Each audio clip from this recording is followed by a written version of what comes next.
صورتیں نہیں دیکھتا، وہ تو بنانے والا خود ہے جو آواز دیتا ہے سورہ آل عمران میں هو الذی یصورکم فی الارحام، اللہ وہ ہے جو ماں کے بطن میں تجھے صورت دیتا ہے کیف یشاء، جس طرح کی وہ چاہتا ہے۔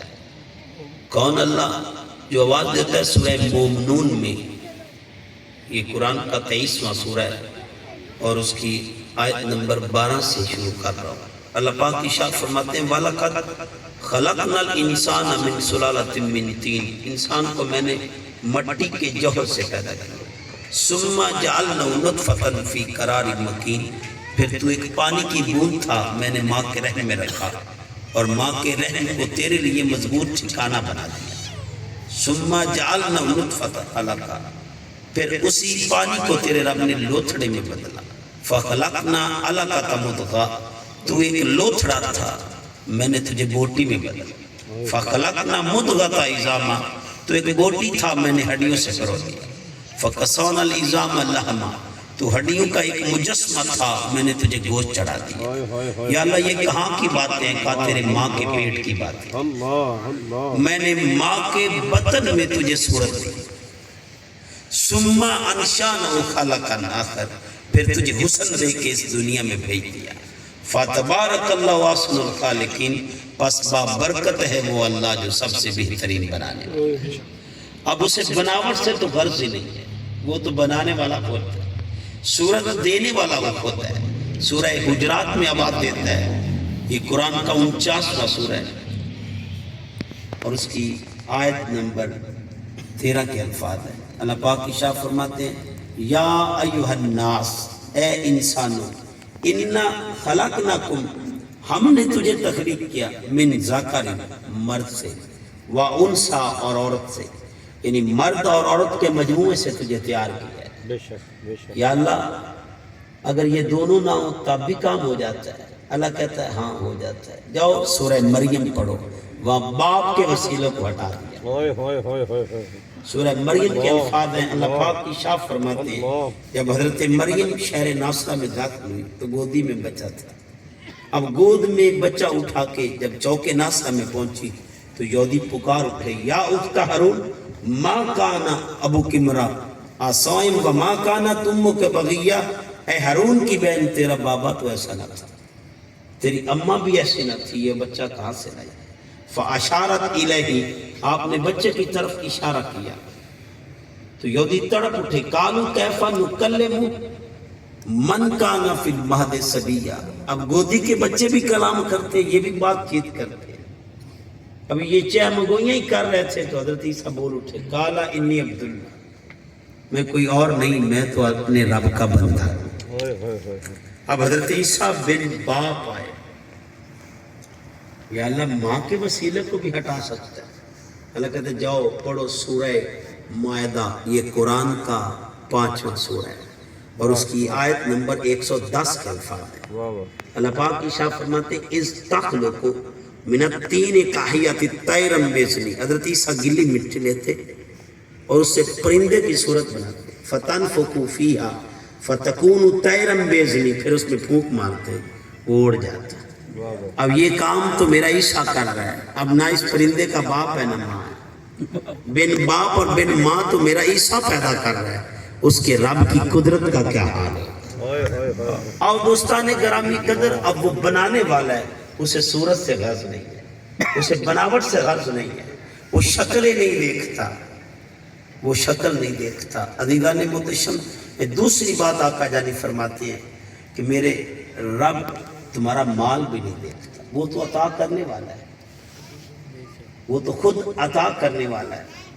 جیسا کہ سورہ آل عمران میں حضرت زکریا علیہ السلام حجرہ مریم میں داخل ہوتے ہیں، وہ رزق دیکھتے ہیں تو حضرت مریم سے وہ مکالمہ کرتے ہیں، کلما دخل علیہ زکریا المحراب، حجرہ مریم میں حضرت زکریا داخل ہوتے ہیں، وجد عندہ الرزق، وہ رزق دیکھتے ہیں تو سوال کرتے ہیں، قالا یا مریم انا لک ھذا، مریم یہ کہاں سے آ گیا، کون تجھے دے گیا؟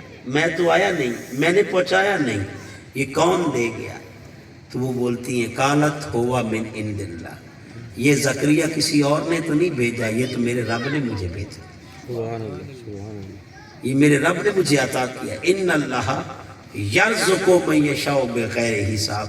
بے شک اللہ جسے چاہتا ہے بغیر حساب کے رزق عطا کرتا ہے. عزیزان محتشم اب اسے مال سے بھی غرض نہیں ہے, اشکال سے بھی غرض نہیں ہے.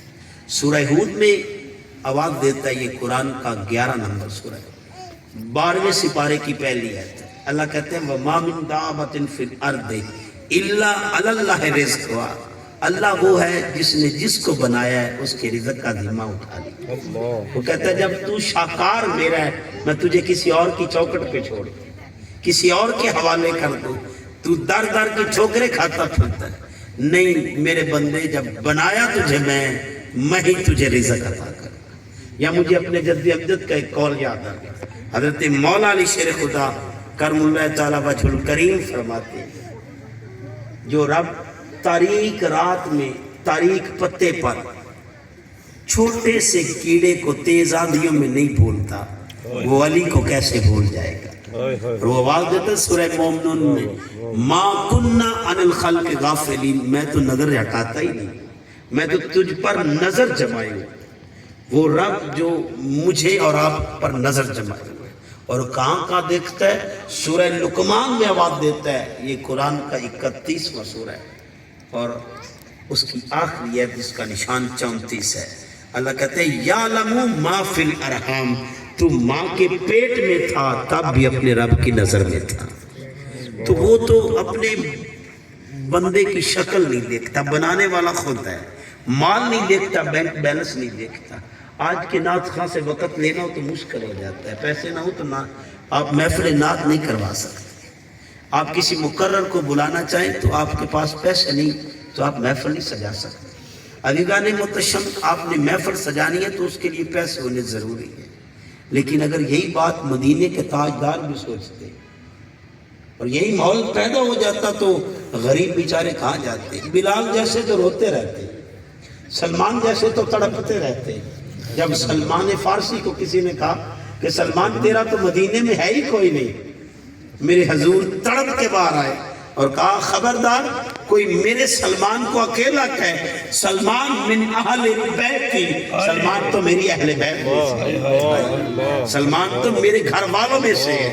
اور دوستان گرامی قدر نشین کر لیں, ہم دیکھتے ہیں شکلیں دیکھتے ہیں, مال دیکھ کے محبت کرتے ہیں, مال دیکھتے ہیں. میرے اور آپ کے آقا رحمت صلی اللہ علیہ وآلہ وسلم ارشاد فرماتے ہیں میرا اللہ شکل نہیں دیکھتا, میرا اللہ مال نہیں دیکھتا. پھر دیکھتا کیا ہے, وہ تو تمہارے دل دیکھتا ہے. اور دوستان گرامی قدر یہ واقعہ تو آپ جانتے ہیں, مکہ سے جب مدینہ حضور ہجرت کر کے آئے, بعض مورخین نے لکھا ہے کہ 70 کے قریب لوگ تھے جنہوں نے آقا رحمت صلی اللہ علیہ وآلہ وسلم کو دعوت دی کہ ہمارے گھر ٹھہرے. بڑے بڑے گھر سجے ہوئے تھے, بڑے بڑے محلات سجے ہوئے تھے, اور اپنی کٹیاں میں کوئی جھاڑو بھی دے رہا تھا اور اپنی بیوی سے کہہ رہا تھا ہمارا گھر کہاں اور آقا کی عظمت کہاں. یہ تو وہ ہے جو اشارہ کرے تو چاند ٹکڑے ہو کے قدموں میں آ جاتا ہے. یہ وہ ہے جو اشارہ کرے تو سورج پلٹ جاتا ہے. یہ وہ ہے جو ایک رکوہ میں ہاتھ ڈالے تو انگلیوں سے پانی چل جاتا ہے اور 1500 صحابہ کو اپنی انگلیوں سے سیراب کرتے ہیں. یہ وہ ہے جو ہاتھ میں چھڑی دے تو تلوار بن جاتی ہے. یہ وہ ہے جو ایک پیالے سے 70 کو پلا دیتے ہیں.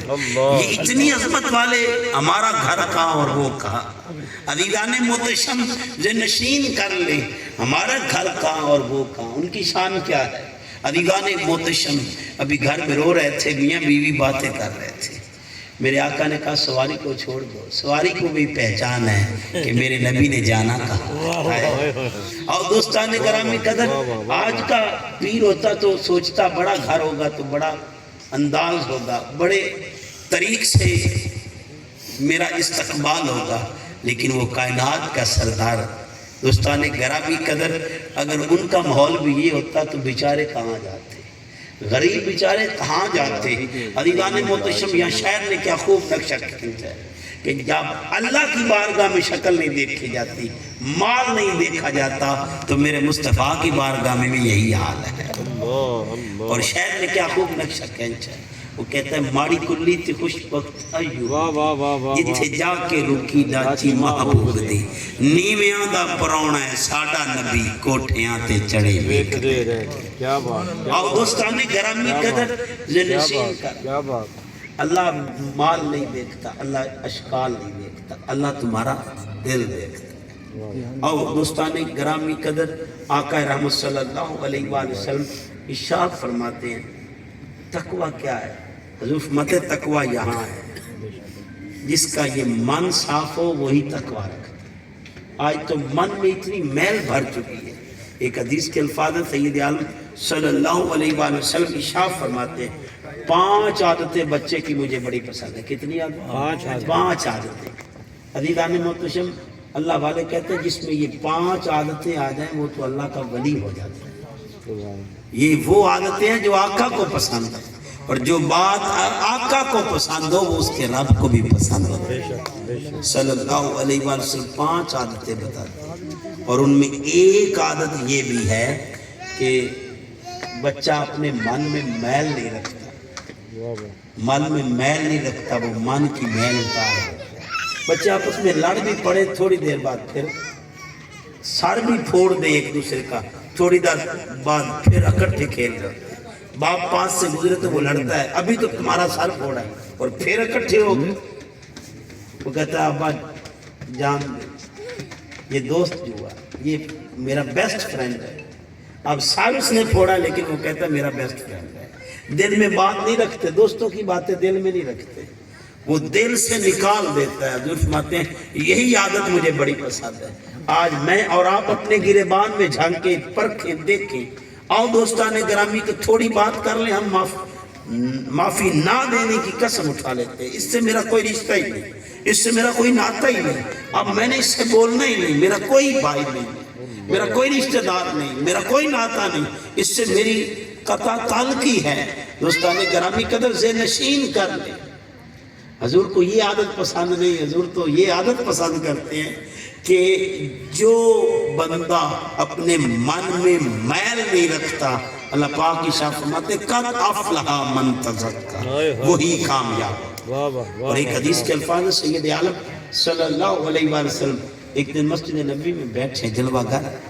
حضور فرماتے جو ابھی مسجد میں داخل ہو رہا ہے وہ جنتی ہے. صحابہ کہتے ہیں ہم تکنے لگ پڑے کون خوش نصیب ہے جس کو زبان تائیدار رحمت جنتی کہہ رہے. ہم تکتے کیا ہے, ایک سادہ سا بندہ تازہ وضو کیے, یہ مسند امام احمد بن حنبل کی روایت ہے, تازہ وضو کیے چاندلہ میں بیٹھا اور اٹھ کے چلا گیا. دوسرا دن آیا, حضور نے پھر کہا جو آج مسجد میں داخل ہو رہا ہے وہ جنتی ہے. صحابہ کہتے ہیں ہم پھر تکنے لگ پڑے. دیکھتے کیا ہے کہ وہی بندہ تازہ وضو کیے جوتی ساتھ لیے تھوڑی دیر بیٹھتا پھر چلا گیا. تیسرا دن آیا, حضور نے پھر کہہ دیا جو مسجد کے دروازے سے داخل ہو رہا ہے وہ جنتی ہے. حضرت عبداللہ کہتے ہیں میں تڑپ اٹھا, کتنا خوش نصیب ہے جسے 3 دن حضور نے مسلسل جنتی کہا. آخر وہ عمل کون سا ہے جس کی وجہ سے ان کو جنت نصیب ہوئی.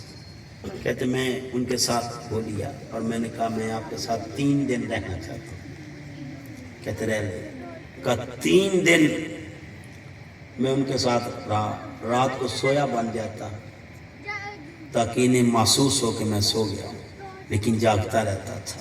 آخر وہ رات کو عمل کریں گے, کہ رات ساری جاگتا رہتا, انہوں نے کوئی عمل نہ کیا, خراٹے دار نیند سوئے گئے. صبح اٹھتے نماز پڑھتے کام کاج میں مصروف ہو جاتے.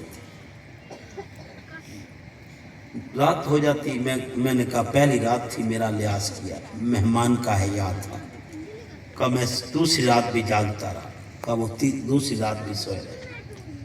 وہی فارمیٹ, روٹین فارمیٹ کے ساتھ اٹھے, کام کاج کیا, نماز پڑھی اور گھر کو واپس آ گئے. رات میں نے کہا آج تیسری رات ہے, آج کی رات ضرور کریں گے, جو عادت ہو وہ چھوٹتی نہیں ہے, تو آج وہ عمل ضرور کریں گے. کہ مہمان تو سو جاتا ہے تو میں نے اپنا عمل تو مہمان کے لیے مؤخر کیا ہوا, تو آج ضرور کریں گے. کہا میں تیسری رات بھی جاگتا.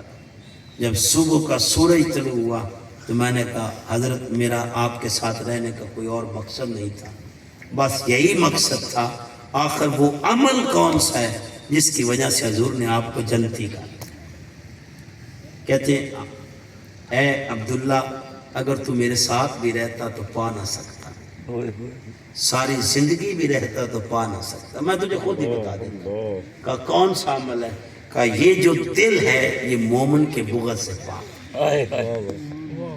آؤ دوستان گرامی قدر، آج چھوٹی چھوٹی باتوں پہ جھگڑ رہے ہیں۔ جو لڑائیاں پہلی قوموں کی تھیں، کبھی پانی پینے پلانے پہ جھگڑا، کبھی گھوڑا آگے دوڑانے پہ جھگڑا، جو پہلی قوموں کی باتیں تھی آج وہ ہمارے چھوٹی چھوٹی باتوں پہ بھائی بہن لڑ گئے اور لڑ پڑے، اور اتنی لمبی لڑائی ہوگی کہ سالوں سال بولتے ہی رشتہ داریاں ٹوٹ جاتی ہیں، چھوٹ جاتی ہیں، ایک دوسرے سے نہ بولنے کی قسم اٹھا لی جاتی ہے، بہن اپنی جگہ تڑپتی رہتی ہے لیکن بھائی کو بلاتی نہیں، بھائی اپنی جگہ روتا رہتا ہے لیکن ایک دوسرے سے بولتے ہیں۔ آؤ دوستان، من میں میل رکھنے والا کبھی بھی اللہ کا قرب نہیں پا سکتا، وہ کامیابی کا حقدار نہیں بن سکتا۔ حضور فرماتے کامیاب تو وہی ہے جس نے من کو صاف کر دیا، اور اللہ پاک ارشاد فرماتے قد افلح من تزکا، میں تو کامیابی دیتا ہی اسے ہوں جو اپنے من کو صاف کر لے، جس کا من صاف کر۔ اور دوستان گرامی قدر، یہاں پہ حضرت سلطان جھنگ نے بھی اپنے آقا کی بات اور اپنے رب کبریا کی بات کو اپنے شاعری کے انداز میں پیش کیا۔ آپ فرماتے ہیں دل کالے نالو منہ کالا چنگا ہو جے اے رمز پیچھا تھی۔ اگر اس بات کا خبر ہو جائے کہ اللہ منہ نہیں دیکھتا، اللہ دل دیکھتا ہے، اللہ کی نگاہ تو تمہارے دل پر ہے، یا لمو معافی قلوبکم، اللہ تو تمہارے دل دیکھتا ہے۔ اگر یہ خبر ہو جائے منہ نہیں دیکھتا، کوئی رنگ کا کالا تھا، ہوت موٹے تھے، اور غلام ابن غلام تھا، حبشہ شہر کا رہنے والا تھا۔ اور دوستان گرامی قدر، غلام ابن غلام تھا، ہوٹ بھی موٹے تھے، نین نقش بھی کوئی تیکھے نہیں تھے، لیکن صاحب دل نور سے بھرا ہوا تھا، دل روشن تھا۔ تو اللہ پاک نے کہا محبوب آج بلال کو کعبے کی چھت پہ کھڑا کر کے بتا دے اللہ منہ نہیں دیکھتا، اللہ چہرے نہیں دیکھتا، اللہ تو دل دیکھتا ہے۔ جس کا دل منور ہو وہ کعبے کی چھت پر ہوتا ہے اور کعبہ اس کے قدموں میں ہوتا ہے۔ اور اسی لیے تو سلطان جنگ نے کہا تھا کہ دل کال نالو منہ کالا چنگا ہو جے اے رمت پچھاتی ہو۔ آؤ دوستان گرامی قدر، اپنے من کی میل کو پھینک دیجئے، اپنے من کی میل کو اتار دیجئے، کینہ بغض اناد اس من کی میل ہے، اس کو ختم کر دیجئے۔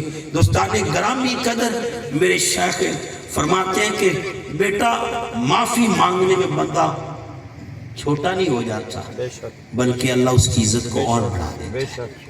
اور رشتہ داریاں توڑنے میں کامیابیاں نہیں ہیں، رشتہ داریاں جوڑنے میں کامیابی ہیں۔ اور دوستان گرامی قدر، من میں میل نہ رکھا کرو، اگر کسی سے لڑائی ہو جائے تو اس کے گلے شکوے نہ کیا کرے، گلے شکوے نہیں، من میں میل نہ رکھا کرے، دعا دیا کرے۔ بلکہ حضرت واصف علی واصف علیہ رحمہ کا ایک قول ہے، اور آپ نے بڑا لطیف جملہ کہا ہے۔ آپ فرماتے ہیں وہ میرا محسن ہے، میں مفہوم بیان کر رہا ہوں، وہ میرا محسن ہے جو میرے سے دشمنی رکھتا ہے۔ وہ کیسا محسن ہے؟ اب دوستان گرامی قدر، وہ اس لیے محسن ہے کہ وہ مجھے میرے سے دشمنی رکھ کے مجھے صبر سکھا رہا ہے، وہ مجھے صبر سکھا رہا ہے۔ وہ کتنا محسن ہے، وہ مجھے حوصلہ دے رہا ہے، وہ مجھے صبر کی نصیحت کر رہا ہے، اور صبر کی ایکٹیویٹیز مجھ سے جو میں نہیں کر سکتا تھا اس کے عمل سے کر رہا ہوں۔ اور دوستان گرامی قدر، ذہن نشین کر لیں۔ اشفاق احمد کہتا ہے کہ اس کا بیٹا کہتا ہے کہ میں نے اشفاق احمد صاحب سے کبھی بھی پازیٹیو بات نہیں ہٹی، آپ کی طبیعت میں کبھی منفی بات نہیں، ہمیشہ پازیٹیو مثبت بات رکھتے تھے۔ میں نے ایک دن سوال کیا کہ آپ نے مثبت بات کہاں سے سیکھی ہے، کہ آپ میں یہ پازیٹیوٹی یہ بہت زیادہ ہے اور نیگیٹیوٹی آپ میں ہے ہی نہیں، تو آپ مثبت سوچ رکھتے ہیں، کوئی آپ کو غلط بھی کہہ دے تو آپ مثبت بیچ میں سے جملہ نکال لیتے ہیں۔ انہوں نے کہا میں نے مائی نورہ سے سیکھی۔ کہا وہ مائی نورہ ہمارے محلے میں وہ دانے بھننے والی تھی، وہ ایک دائی تھی، دانے بھنتی تھی۔ کہتی اس سے کیسے؟ کہا ایک دن کسی نے اس سے سوال کر دیا کہ مائی نورا شیطان کے بارے میں تیرا کیا خیال ہے کہ آج تو یہ نیگیٹیوٹی بات کرے یہ منفی بات کرے. کہا اس نے اس جگہ بھی مثبت بات کی. کہا مجھے اور تو پتہ نہیں پر ایک بات بڑی تھی اس میں. کہا وہ کیا؟ کہا وہ اپنی بات پر پکا رہتا تھا. آؤ دوستان گرامی قدر اپنے اندر مثبت سوچ کو پھریں. لوگوں کے کینہ اور بغض سے بہتر ہے اپنے رب کے ذکر سے اپنے دل کو لبریز کریں اور کینہ اور بغض کو نکال کر لوگوں کے لیے اپنے دل کو نرم کیجیے. ان کو نرم کیجیے. دوستان گرامی قدر جس کا دل لوگوں کے بارے میں نرم رہتا ہے اللہ پاک اس کے بارے میں نرمی عطا کرتا ہے. اور اس حدیث کے ساتھ گفتگو تمام کر رہا ہوں. میرے آقا نرمی کی بات پاری. میرے آقا رحمت صلی اللہ علیہ وآلہ وسلم ارشاد فرماتے ایک شخص تھا اس کے نامہ اعمال میں کوئی نیکی نہیں تھی. کوئی نیکی نہیں تھی سوائے ایک نیکی کی. اور وہ نیکی کیا تھی کہ وہ لوگوں کے ساتھ نرمی کرتا. امیر کبیر تھا اور لوگوں کو ادھار دیتا اور جب لینے کی بات آتی تو لوگوں سے رعایت کرتا نرمی کرتا اور غلاموں کو کہتا اگر نہ دے سکے تو ان کو مہلت دے دینا. ان پر گرفت نہ کرنا. ان کو اذیت اور تکلیف نہ دینا. ان کو تان زنی کا نشانہ نہ بنانا بلکہ انہیں مہلت دے کے آ جانا. اور اگر بالکل ہی نہ دے سکے تو انہیں معاف کر کے آ جانا. یہی کام کیا کرتا ہے. اور جب رب کبریا کی بارگاہ میں پہنچا تو آقا فرماتے ہیں صلی اللہ علیہ وآلہ وسلم اللہ پاک کہتے ہیں میرے بندے یہ جو تو لوگوں کو ڈھیل دیتا تھا مہلت دیتا تھا نرمی کرتا تھا اس نرمی کی وجہ کیا تھی؟ وہ کہتا ہے یا اللہ تو تھا یا اللہ تو تھا. کہا میری وجہ سے کرتا تھا. کہا جی اللہ میرا بس ایک ہی مقصد تھا ایک ہی چاہت تھی ایک ہی خواہش تھی اور ایک ہی آرزو اور تمنا تھی کہ آج میں تیرے بندوں کو نرمی سے پیش آؤں گا. کل جب میں تیری بارگاہ میں حاضر ہوں گا تو مجھ سے نرمی کرے گا. اللہ پاک کہتا ہے تو میری وجہ سے کرتا تھا جاؤ اگر تو نے میرے بندوں سے میری وجہ سے نرمی کی تو آج تیرے رب نے بھی تجھے معاف. آؤ دوستان گرامی قدر لوگوں کے ساتھ نرمی کریں اور لوگوں کو معافیاں دینے شروع کریں. اللہ پاک مجھے آپ کو ہم سب کو قابل عمل باتوں پر توفیق عمل عطا فرمائے. وآخر دعواہم